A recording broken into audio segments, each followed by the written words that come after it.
गगदल पहनते हैं ठाकुर जी। भाव बहुत सुंदर है। क्या वो गगदल श्री नंद बाबा की बगलबंदी है।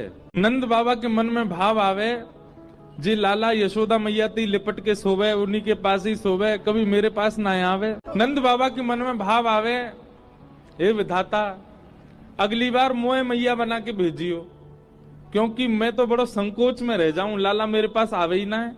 ठाकुर जी नंद बाबा की मन की बात समझ गए कि बोले बाबा यूं सोच रहे हैं लाला मेरे पास ना है सोवे, आज मैं बाबा के पास सोऊंगा। तो आज ठाकुर जी बाबा के बिस्तर में घुस गए और बोले बाबा मैं आपके पास सोऊंगा, और ठाकुर जी ने ऐसे अंक में भर लिए। आज नंद बाबा के प्रेमाश्रु छलक पड़े, मेरो लाला मेरे पास सो रहे हो। यशोदा मैया को नींद नहीं आ रही, बार बार उठ के देख रही है, बोले लाला यही दे दो, मुझे तो नींद ही ना आ रही आके बिना।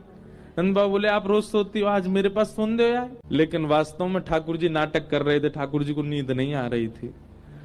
नंद बाबा की बड़ी बड़ी डारी कभी लाल जी की आंख में लगे, कभी नाक में घुस जाए, कभी गालन पे छुए।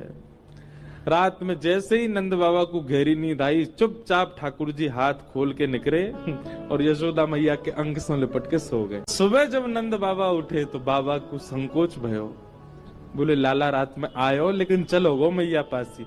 फिर सोचने लगे कि काश विधाता मैं मैया ही हो तो लाला मेरी गोद में ही रहता हूं हमेशा। ठाकुर जी को लगी बाबा को कैसे सुख दूं मैं। सो ठाकुर जी क्या करने लगे, सोते तो मैया के पास हैं, पर नंद बाबा जो दिन भर बगलबंदी पहन के रहते हैं, रात्रि में जैसे ही उसको उतार देते हैं, ठाकुर जी नंद बाबा की बगलबंदी पहन लेते हैं। अब इतने से लाला और इतनी बड़ी बगलबंदी, और वह पहन ले सो हाथ ठाकुर जी के ऐसे लटके, नीचे नीचे हाथ लटके, नीचे बगलबंदी लटके, और नंद बाबा की बगलबंदी ही ठाकुर जी कंबल बना के ओढ़ लें, वही मई सोमे, वही मई दुबक जाए, वही के भीतर ही रहें।